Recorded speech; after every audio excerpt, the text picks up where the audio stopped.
the snazzy dark glasses over the character of Captain Cat.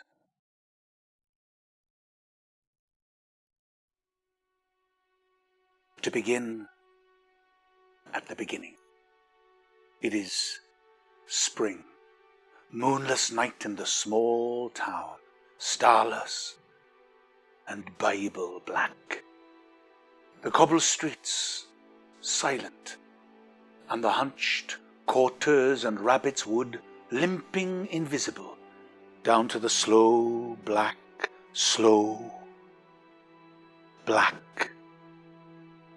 crow-black fishing boat bobbing sea. The houses are blind as moles, though moles see fine tonight in the snouting velvet dingles, or blind as Captain Cat, there in the muffled middle by the pump and the town clock. The shops in mourning, the welfare hall in widow's weeds, and all the people of the lulled and dumbfound town are sleeping now. Hush, the babies are sleeping. The farmers, the fishers, the tradesmen and pensioners, cobbler, schoolteacher, postman and publican, the undertaker and the fancy woman, drunkard, dressmaker, preacher, policeman, the webfoot cockle-women, and the tidy wives. Young girls lie bedded soft, or glide in their dreams with rings and trousseau, bridesmaided by glowworms down the aisles of the organ-playing wood. The boys are dreaming wicked of the bucking ranches of the night and the jolly Rogered sea. And the anthracite statues of the horses sleep in the fields, and the cows in the byres, and the dogs in the wet-nosed yards, and the cats nap in the slant corners, or lope, sly, stricking and needling on the one cloud of the roofs. You can hear the dew falling, and the hushed town breathing. Only your eyes are unclosed to see the black and folded town, fast and slow, asleep. And you alone can hear the invisible star fall, the darkest before dawn minutely dew-grey stir of the black dab-filled sea, where the Arethusa, the curlew and the skylark, Zanzibar, Rhiannon, the rover, the cormorant, and the Star of Wales tilt and ride. Listen, it is night moving in the streets. The processional, salt-slow musical wind in Coronation Street and Cockle Row. It is the grass growing on Llaregib Hill, dewfall, starfall, the sleep of birds in Milkwood. Listen, it is night in the chill, squat chapel, hymning in bonnet and brooch and bombazine black, butterfly choker and bootlace bow, coughing like nanny-goats, sucking mintoes, vorty winking, hallelujah. Night in the fore-ale, quiet as a domino, in Ocky Milkman's loft like a mouse with gloves, in Dye-Bread's bakery, flying like black flour. It is tonight in Donkey Street, trotting silent, with seaweed on its hooves, along the cockled cobbles, past curtain fern pot, text and trinket, harmonium, holy dresser, watercolours done by hand, china dog, and rosy tin tea caddy. It is night, neddying among the snuggeries of babies. Look, it is night, dumbly, royally, winding through the Coronation cherry trees, going through the graveyard of Bethesda with winds gloved and folded and dew-doffed, tumbling by the sailor's arms. Time passes. Listen. Time passes. Come closer now. Only you can hear the houses sleeping in the streets in the slow, deep, salt and silent, black-bandaged night. And only you can see in the blinded bedrooms the combs and the petticoats over the chairs, the jugs and basins, the glasses of teeth, thou shalt not, on the wall, and the yellowing, dicky-bird watching pictures of the dead. And only you can see and hear behind the eyes of the sleepers the movements and countries and mazes and colours and dismays and rainbows and tunes and wishes and flight and fall and despairs and big seas of their dreams. From where you are, you can hear their dreams.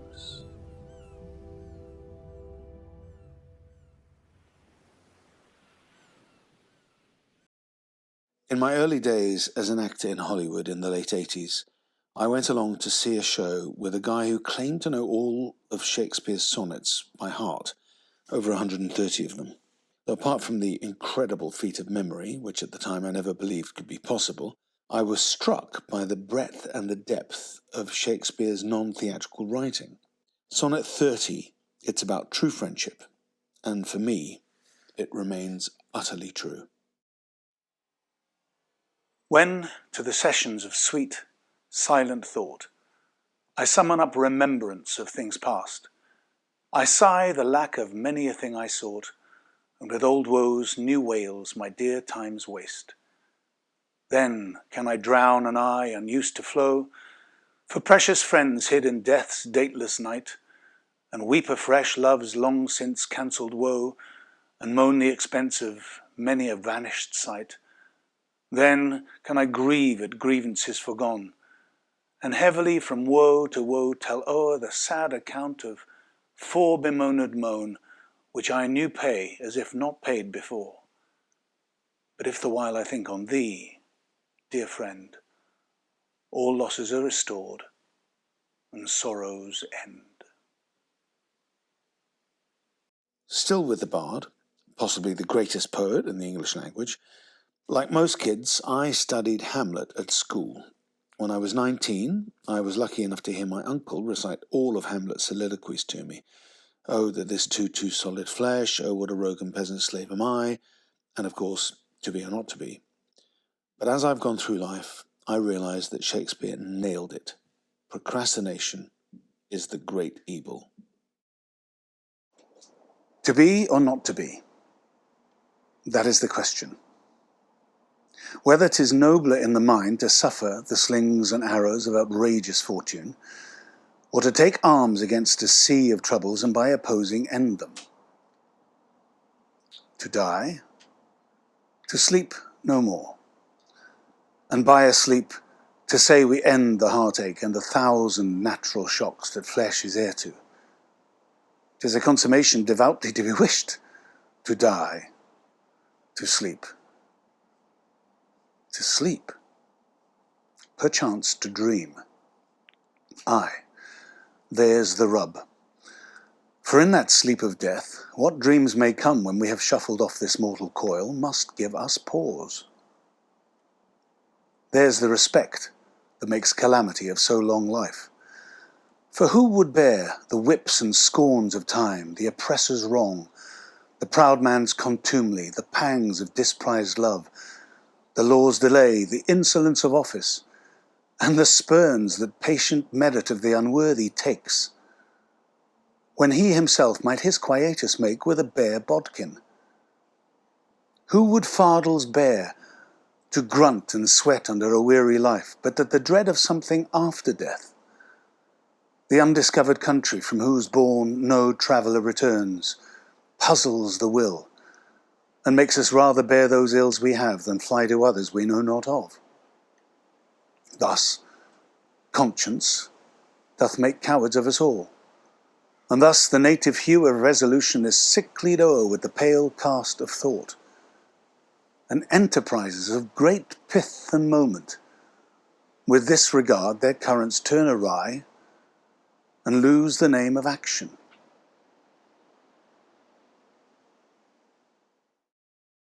Robert Frost's poem, The Road Not Taken, is one I fall back on when I am unsure about which direction to take. And I try to take the unexpected one. Two roads diverged in a yellow wood. And sorry I could not travel both and be one traveller. Long I stood and looked down one as far as I could to where it bent in the undergrowth. Then took the other, as just as fair, and having perhaps the better claim, because it was grassy and wanted wear, though as for that, the passing there had worn them really about the same, and both that morning equally lay in leaves no step had trodden black. Oh, I kept the first for another day. Yet knowing how way leads on to way, I doubted if I should ever come back. I should be telling this with a sigh, somewhere ages and ages hence. Two roads diverged in a wood, and I took the one less travelled by. And it has made all the difference.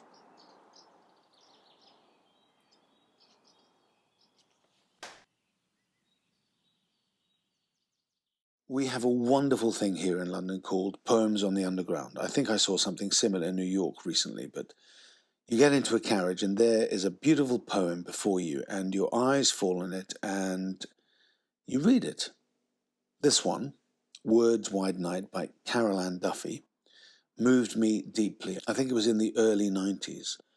Perhaps because I was in a long-distance relationship at the time, and I was trying to find the sentiments that could express my rampant emotions. This poem fit the bill.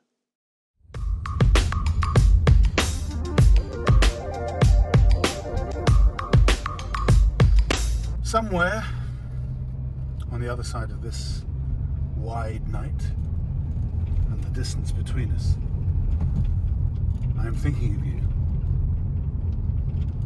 The room is turning slowly away from the moon. This is pleasurable. Or shall I cross that out and say it is sad? In one of the tenses, I singing an impossible song of desire that you cannot hear. La la la la. See? I close my eyes and imagine the dark hills I would have to cross to reach you. For I am in love with you. And this is what it is like. Or what it is like in words.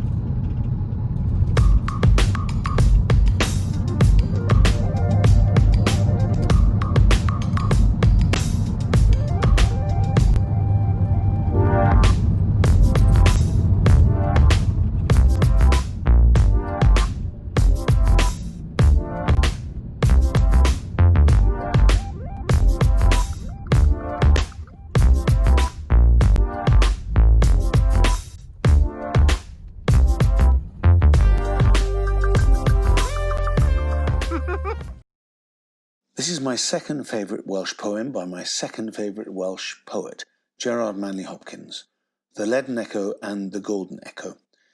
This poem is always treated with great reverence. Indeed, it's taught at drama schools and also as a vocal exercise. I have a rather different approach. I hope you enjoy. How to keep. Is there is there none such nowhere known, some bow or brooch or braid or brace, lace, latch or catch or key to keep back beauty? Keep it, beauty, beauty, beauty, from vanishing away. Oh, is there no frowning of these wrinkles, ranked wrinkles deep down? No waving off of these most mournful messengers, still messengers, sad and stealing messengers of grey? No, there's none.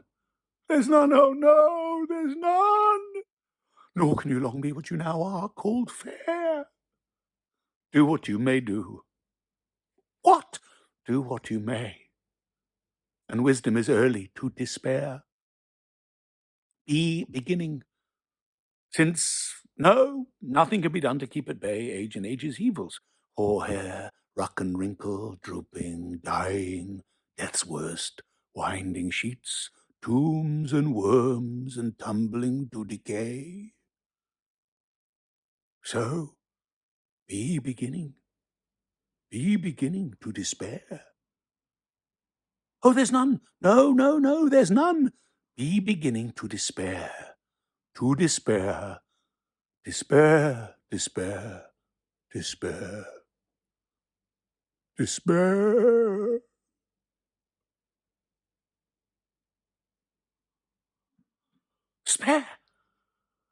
There is one. Yes, I have one. Hush there. Only not within seeing of the sun, not within the singeing of the strong sun, tall sun's tinging, or treacherous the tainting of the earth's air. Somewhere, elsewhere, there is. Oh! Well, where? One. Yes, I can tell such a gear. I do know such a place, where whatever's prized and passes of us, everything that's fresh and fast flying of us, seems to us sweet of us and swiftly away with, done away with, undone, done with, soon done with, and yet dearly and dangerously sweet of us.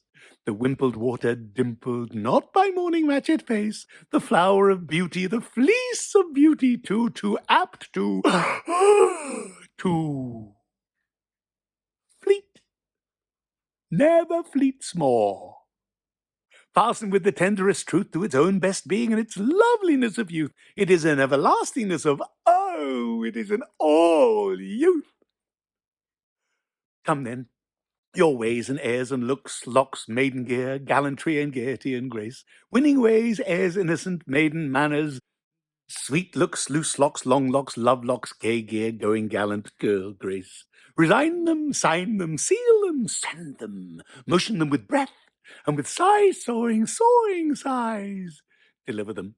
Beauty and the ghost, deliver it, early now, long before death. Give beauty back, beauty, back to God, beauty's self and beauty's giver. See? Not a hair is, not an eyelash, not the least lash lost. Every hair is hair of the head, numbered. Nay, what we had light-handed left in surly, the mere mole will have waked and have waxed and have walked with the wind. What, while we slept, this side, that side, hurling a heavy-headed hundredfold, what, while we slumbered? Oh, then, weary then, why should we tread? Oh, why are we so haggard at the heart? So care-coiled, care-killed, so fagged, so fashed, so cogged, so cumbered, when the thing we freely forfeit is kept with fonderer care kept, and we could have kept it, kept far with fonderer care, and we should have lost it. Finer, fonderer care kept. Where kept? Do but tell us where kept. Where? Yonder. What? High as that?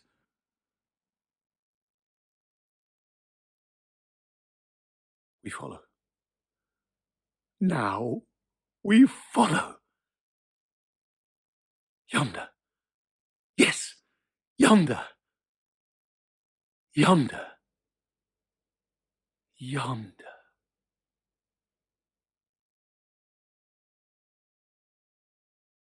Everyone loves a good love story, a rampant passion.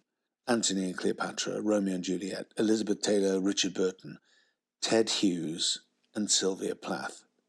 Love Song by Ted Hughes captures the obsession perfectly and painfully.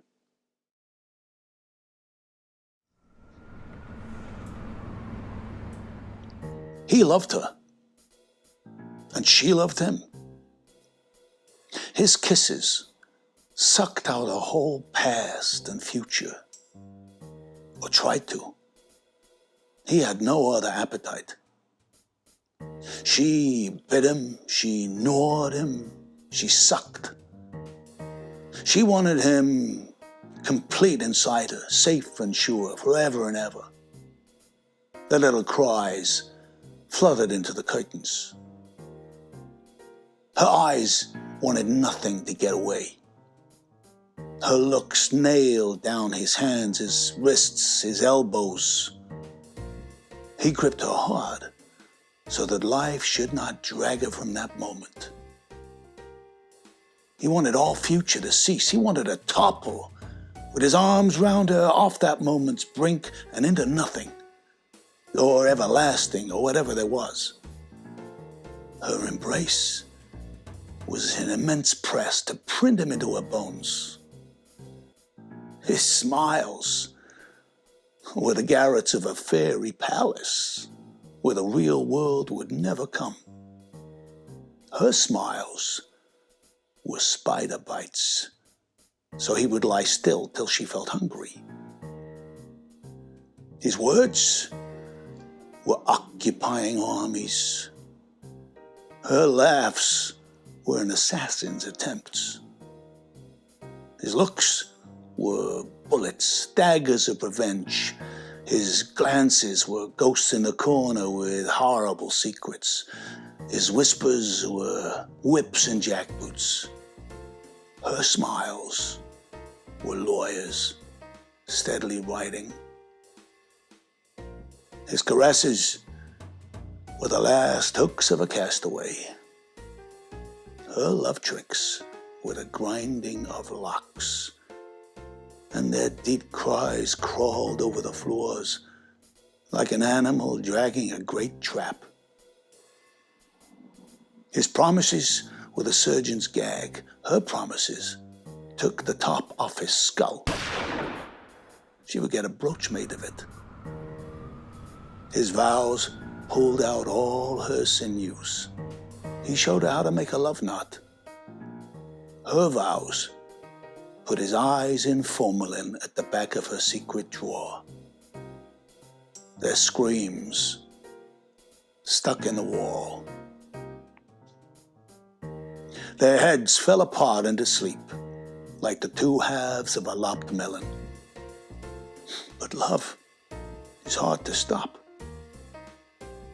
In their entwined sleep, they exchanged arms and legs. In their dreams, their brains took each other hostage. In the morning, they wore each other's face.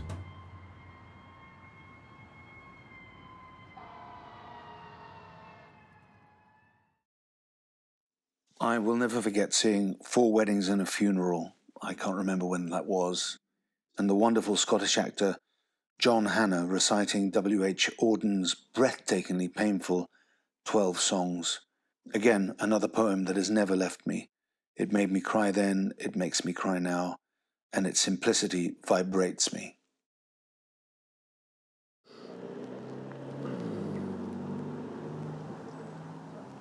Stop all the clocks. Cut off the telephone. Prevent the dog from barking with a juicy bone. Silence the pianos, and with muffled drum, bring out the coffin. Let the mourners come. Let aeroplanes circle, moaning overhead, scribbling on the sky the message, he is dead. Put crepe bows around the white necks of the public doves. Let the traffic policemen wear black cotton gloves. He was my north, my south, my east and west. My working week and my Sunday rest. My noon, my midnight, my talk, my song. I thought that love would last forever. I was wrong.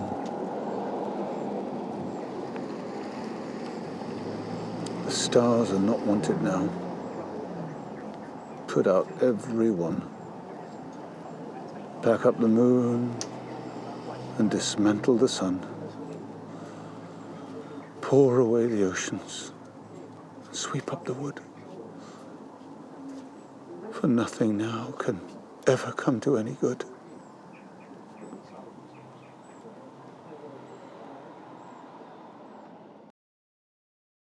One of the poems that I was asked to recite in class at school was Wilfred Owen's Anthem for Doomed Youth.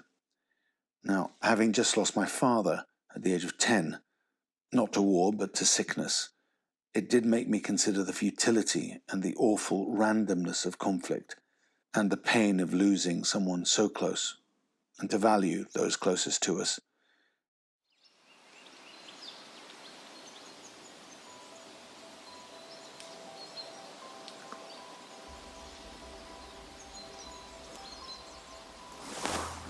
What passing bells for these who die as cattle? Only the monstrous anger of the guns, only the stuttering rifles' rapid rattle can patter out their hasty orisons. No mockeries now for them, no prayers, no bells, nor any voice of mourning save the choirs, the shrill, demented choirs of wailing shells, and bugles calling for them from sad shires. Not in the hands of boys, but in their eyes shall shine the holy glimmers of goodbyes.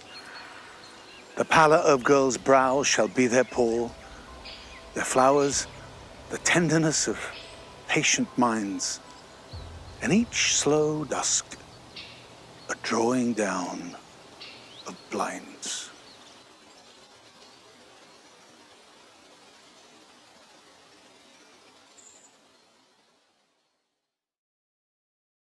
Even though there is a plethora of great and profound war poetry, including the powerful and awfully graphic works of Siegfried Sassoon and the romanticism of Isaac Rosenberg, among many others, my program could not be complete without, in my opinion, the greatest anti-war poem of all time, Dulce et Decorum Est, again by Wilfred Owen.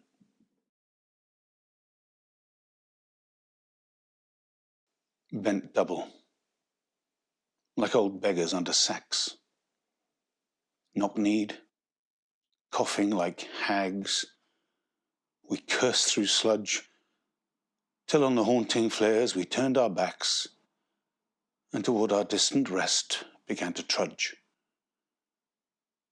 Men marched asleep. Many had lost their boots, but limped on, bloodshot. All went lame, all blind, drunk with fatigue, deaf even to the hoots of tired, outstripped 5-9s that dropped behind. Gas, gas, quick boys! An ecstasy of fumbling, fitting the clumsy helmets just in time. But someone still was yelling out and stumbling and floundering like a man in fire or lime. Dim through the misty panes and thick green light as under a green sea, I saw him drowning. In all my dreams, before my helpless sight, he plunges at me, guttering, choking, drowning. If, in some smothering dreams, you too could pace behind the wagon that we flung him in, and watch the white eyes writhing in his face, his hanging face, like a devil sick of sin. If you could hear, at every jolt, the blood come gargling from the froth-corrupted lungs, obscene as cancer, bitter as the cud of vile, incurable sores on innocent tongues. My friend, you would not tell with such high zest to children ardent for some desperate glory the old lie, dulce et decorum est, pro patria mori.